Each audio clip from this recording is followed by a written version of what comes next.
الحمد لله نحمده سبحانه ونستعينه ونستغفره ونستهديه ونتوب إليه ونعوذ به من شرور أنفسنا وسيئات أعمالنا إنه من يهده الله فهو المهتدي ومن يضلله فلن تجد له وليا مرشدا ثم نصلي ونسلم على الحبيب البشير محمد المصطفى وعلى آله الطيبين الطاهرين وصحابته غر الميامين والتابعين لهم بإحسان إلى يوم البعث والنشور وبعد. السلام عليكم ورحمة الله وبركاته. أبي الله تعالى تموك ولمن دون كبركة كنيني مسابالة في أكم بسوابا موفوتا ونكتا ونين يتبال جلنا أبي كشني نما تمانيني الله في أكو شروع جون سمانتيكا جومي كداي كتمدان فم بيكا ناما نغندا تنا نغندا تكوني نودي أبا القاسم محمد البشير صلى الله عليه وسلم جومي نو نسلا كشين كلي مسابالة تعالى بسري كشين كان نبرا يمكا ولا نبي نونا في تفسير سورة آل عمران الله تعالى سونا كسورة من تغد عمراننا والما عمراننا كدما يلا مو سورة للا كبني آية بناني أن دوري وآية بنندرنا الله تعالى كو أمي أقول إذ قالت الملائكة يا مريم إن الله يبشرك بكلمة منه أقول واتمي ملكون لنا تشيلسي كبو الله تعالى يرولا كدي سيدنا عيسى عليه السلام أول بما نودي مريم قوتي من الملكة مريم إن الله يكاد الله يبشرك كالو تعالى بكيلان نسوجيا بكلمة منه نكما كان دوي كبوالي الله تعالى يريرو اسمه المسيح عيسى بن مريم كاتوغوديكو المسيح مني مسيح عيسى نودي عيسى بن مريم مني مريم يردي لو يالير ولدي الله تعالى بن لان نسوجيا ندين دوي دمي ناتوغو بنك عيسى عليه الصلاة والسلام سيدنا زكريا الله تعالى يالا نسوجاني دي دينكو جلالي أما أنكو عبد الله بن عباس أسرا أيرا كفاشي سيرين كفسان كمي أني مغانا أمسو طرفو بي كنتو أني دونينا وكفي الله تعالى ناكا دينكو لاتيجي أنكو كرامو ويراو كجتي لا مسيونا دويا كبيشيجي دوكو بيورم لاني دوني نودي زكريا أنا فرمسو nodi amba maryama yere bay nato ko hanna nodi kira amba maryama bay melekaw nana zakariya la ni sodia ni odengoy sayidina isa fenen nalila allah taala yi maryama fenen la ni sodia ni ay malika ni sodia bina ke dimini kono ani toro kono ka sodia ka lebina den soro chogodi ka surati furula ambe ba don naturellement cheti se ka den soro ni musotabu muso se ka den sɔrɔ ni a ti cɛ fana ka furu kɔnɔ walima aw ka den sɔrɔ ni ɲɔgɔn ye ka sɔrɔ furu tɛ aw ni ɲɔgɔn cɛ mariyama bɛna sira o de la ale bɛ den sɔrɔ cogo di ka sɔrɔ ale tɛ cɛ dɔn cɛ fana tɛ ale dɔn mɛ Alahu taala ni mun ka d'a ye a b'o de kɛ o de ye fa'alun lima yurid mɛlɛkɛw nana ka mariyama la nisɔndiya ni denko ye inna allaha yubashiruki bi kalimatin minhu ala bɛ k'i la nisɔndiya ni kumakan dɔ ye kalima o ye kumakan o kumakan kɔrɔ dɔnkɛlaw ye kumakan saba ɲɔgɔnna fɔ a la inna allaha yubashiruki bi kalimatin minhu ala bɛ ni lanisɔndiya ni kumakan dɔ ye ka bɔ ala yɔrɔ o ye kumakan jumɛn ye ala y'a fɔli min kɛ kun fakɛna fiyɛli min kɛra an ba mariyama la ka bɔ jibirili yɔrɔ la alayhi salam o fiyɛli min kɛra ala taala k'o de ma ko kun ko ka kɛ fakɛna sina ka kɛ ten Allah taala ye yamara di o de ma a ye yamara min di jibril ma na kan'o fiyɛ an ba mariyama den so la o fɛn min taara ye Allah taala k'o de ma k'o ka kɛ o de kɛra o fɛn min kɛra ala kan b'o de ma ko bi kalimatin min ko kumakan ka bɔ ale Allah taala yɔrɔ la o tuma na dɔnkɛlaw ye kɔrɔ fɔlɔ min di a la o kɛra nin ye a kɔrɔ filanan ye fɛn jumɛn ye bisharatul maryam bi isa bi qudumi isa Allah taala ye maryama la nisɔndiya ni isa ka nali ye ka da ka den a bɛna den sɔrɔ den min tɔgɔ ko isa alayhi salam a bɛna kɛ kabakoden ye kabako den ba bina kɛ ale de parce que ni den kɛra kabako mɔgɔ ye a ba fana bɛ kɛ kabako mɔgɔ ye ni den yirala yɔrɔ yɔrɔ ko nin de ye Isa ye n'a ba fana tɛmɛna a bɛ fɔ k'a ba de filɛ nin o b'a yɛrɛ k'a fɔ maa ɲuman i bɛ tɔgɔ lase i ka mɔgɔw ma maalankolon fana bɛ tɔgɔ jugu lase a ka mɔgɔw ma n'i yɛrɛ yɔrɔ yɔrɔ a bɛ fɔ ko karisa den filɛ o mana kɛ juguman min ye fa bɛ tɔgɔ jugu sɔrɔ ni den ye n'a kɛra ɲuman min ye fa bɛ tɔgɔ ɲuman yɛrɛ fana sɔrɔ ni a den ye o tuma na ko Isa la nisɔndiyali kumakan o de ye kɛnɛmatu nin ye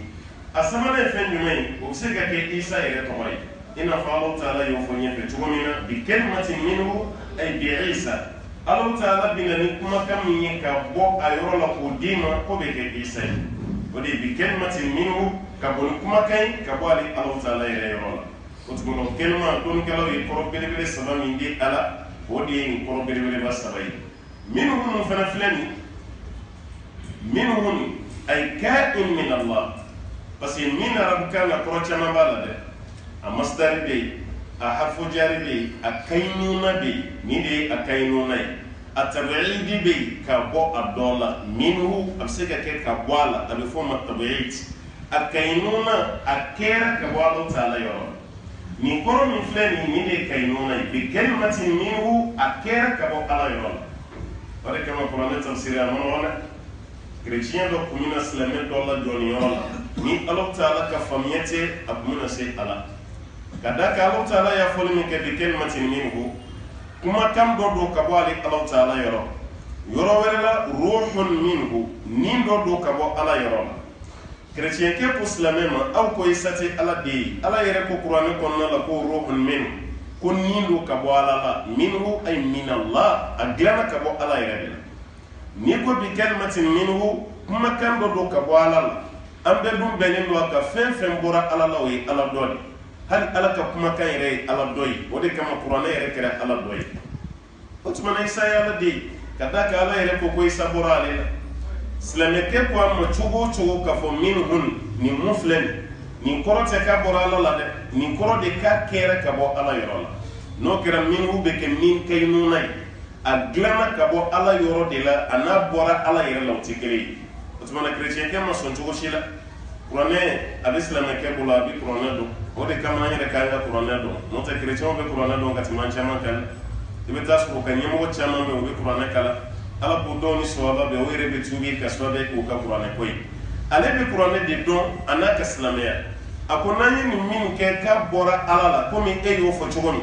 ko minhu wɛrɛ fana bɛ yen n'a kɛra o ye o fana bɔra Ala la dɛ Alahu Taala y'a fɔ kuranɛ yɔrɔ wɛrɛ la k'ale ye sankolo ni dugukolo k'a y'a bɛɛ kolo anw ye o laban Ala ye mun fɔ jami'an minhu o sankolo a n'o dugukolo Ala y'a bɛɛ kolo ka bɔ ale Ala yɔrɔ de la bon ni minhu kɛra k'a bɔra Ala la o kɔrɔ Ala de ye sankolo fana ye Ala de ye dugukolo fana ye fɛn o fɛn bɛ yen ni Ala ko k'o bɛɛ bɔra ale la o b'a yira o bɛɛ ye Ala de ye n'o ma kɛ Ala den ye o aya la o b'a yira Isa fana tɛ Ala den ye nin aya la a sera la ni nin kumakan ye parce que Ala y'o fɔ dɛ sakhara lakum ma fi samawati wa ma fil ard jami'an minhu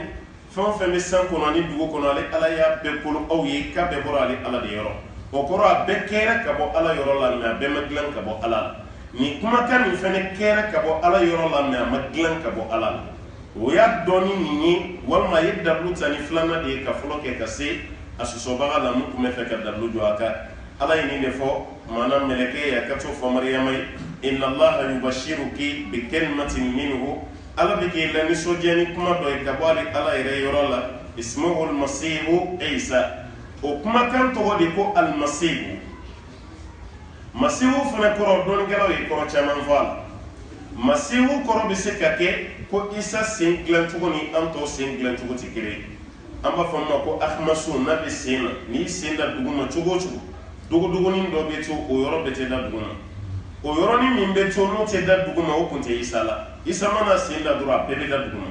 o tuma na sen bɛɛ bɛ magali min kɛ dugu la ko de kama a tun bɛ wele ko alimasi ka da ka sen bɛɛ bɛ jɔsi dugu la o de kama arabukan n'i y'a lajɛ masaha o kɔrɔ de k'a jɔsi alimasihu mun ye jɔsilikɛla ye ala sigati mubalaga o tuma na Isa sen bɛɛ de tun bɛ maga dugukolo la ka dugukolo jɔsi k'a kɔrɔ bɛ se ka kɛ alimasihu ye masihu kɔrɔ fana bɛ se ka kɛ mun ye likɛsirati siyahatihi ala al-ard Isa ka turusiya o bonyali dugukolo sanfɛ asika kume yala bojugu aka cidenya kera yoro mina maddamu ma kume yala dugukolo yoro camana o yala mina yo fene ke ka caya ka togo dara ko almasih ni fene se ka ka koroy almasih koro bi se ka ke na magara bana patso fen fena ala bo ka bana ban ka sabe ka ka magadi ni nya mangene na famina samu na ya bulo de nya la nya mina ni farkolo kababa na ya bulo joshalo e ka kaba frageli femu fembe no e farkolo la banay ni isa bulo magari la ka bodro yi ka bana kenale aba bulo dali min kila ko de ya to da ko almasih dore ko almasih ka ko re de fena ko isa ina fani ya laje an chama be to flam min sababi surana ko isa to wore de almasih wi utmana ni beyira don galaw ni yonche Allah ta'ala ko meleke ma kata famba maryamai mina la nisodiani kuma ka kwali ala yorola o kuma kan ye joni almasihu muni masihu ye Isa bin Maryam Isa di kodo muni Maryam redi amba ye mi den da mera kata bala doro mo go be nyugo dena me Isa be da me kata bala o Isa makuna wolode anti kele na fara kuma be ko karsa de iba de to bi fo ifa to fo mo go be nyugo la fo kuma dola ifa to fere kaf wala kama kuma don so ko ni tara dengira ni naje bajigina nay wati kuma shimmandi dem bayi katime ka fo ko dem bora fala ni ko dem bora fala o de kadi bayi katime kuma be parce que yibba ka horonya de irale o ya ire ka dambe de sabatile o bayira be furu min kono o furu de ni alama jamfa ke furu la o de kadi bayi katime be la de bon na go fora Isa fana ma ko fatal o de fana Isa ka kuna woloy o ko ranti gele parce que fabe ona me fate Isa la o kara Allah taala yere ka dani to boy ma fen nana ni ibe dambe ni ifadi e ma la ka cide na ko mi wala be foko Muhammad bin Abdullah ni Musa be wala foko Musa bin Imran Musa fa fana to ko Imran mu fana ni tikere Musa bin Imran ngani Isa be wole Qur'an yoro be Isa bin Maryam madde Isa kadaka fatale ala ya ila natiti fatala abai Maryam otumo ya le fene ka kuna woloi ham no soro yi kuna suru mo goto asa ina fara ko ni ndem fle ka fa ya masabati yoro mo go be ngwa wore kama ankara mo Malik ala ya ira ni fati demi na kankana ka almami ni demi masoro fu kono kankana ka almami ama fo ni sella ko fe ka sele ma mina mo fo de maintenant tora ka tigi ka almami ka be fitna wula ni nyonche anaka kuma koro be nyon parce que kadam be ya misila almami ko fe an ka don almami joy e mana sila almami ko fe fitri la safo fajiri o du se jessel fana be ni ngale ga o ka almami to roy dumay ajam shia dumay abe bo dugu dumena am be ni ngale almami ni joy ajam ni dumay abe bo dugu dumena ayete ni no anga fadi karsay imay anyira bisinka da almami na kasobe ka bokoloiti mais celle-là almami ko fe seri banayi ni ngale ke o ka almami mi to da ka to wari karsa ajam ay ko aga jemu go sabati le no parce que almami re fa ko am to ko basura la imay amma jati basura fa ko la do ko fa de karsay do fina fa ko karsay mo ko tagali mo kilim fa ni yo fodna yi doro abaw ka misri bla de tawro parce que abi mu miri almami ni fa ko masabati mo be selo ko fa shoti ima ko e wore kama imam maliki ya ira mo fe ka fa ko masabati kanga na ka almami ale ere de ka hereba parce que ale de to sutura ko no mo goti na bo aka ko kalam anako ni sella ko fe ka silima mine amo fo mo wede wala kra fa ka kuma tele sallallahu alaihi wasallam che boro bakka jeti mine odini wala sa fitna kana do mo woni yoche otmana Isa bin Maryam madde Isa we Isa makuna wolode me mogo to makuma suru do ni damere katibam foni de umbe fe ka bono wona du konna la ni bato dara o fana se ka ke oni damere katama o tikiri otmana Isa damere kataba ma o Isa mun bina wajihan fi dunya wal akhirah ala ko kabina ke nyemgo jina ani kiyama ala bina ke gidi do de wajiha abina ke gidi jiya kono ani kiyama o kono mo gobina tugala mo gobina la digili keni ay aka ko bina ke kabakoyi mo go yere fene bolo wodi wajihan fi dunya wal akhirah kabina ke nyemay jina ani kiyama wa min al muqarrabin abina ke krefe mo goyi Allah ta'ala sona mun ka ke ali ala yere krefe mo wi ase dan fe mo gachan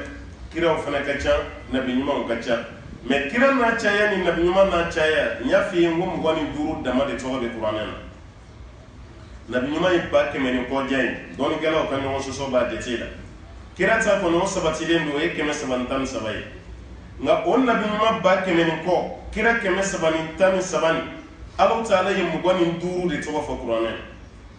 o 25 min tɔgɔ bɛ kuranɛ na ulul azm o 5 dɔrɔn pe de bi ulul azm o 25 la 5 wɛrɛ de taara k'o fana kɛ 25 ka ɲɛma ye o kɔrɔ ni 5 bɔra 25 la tɔ 5 dɔɔni de kɛra olu ka ɲɛma ye o 5 min kɛra ɲɛmɔgɔ ye ni Ala y'o kɛ ulul azm ye an ko Adama t'a la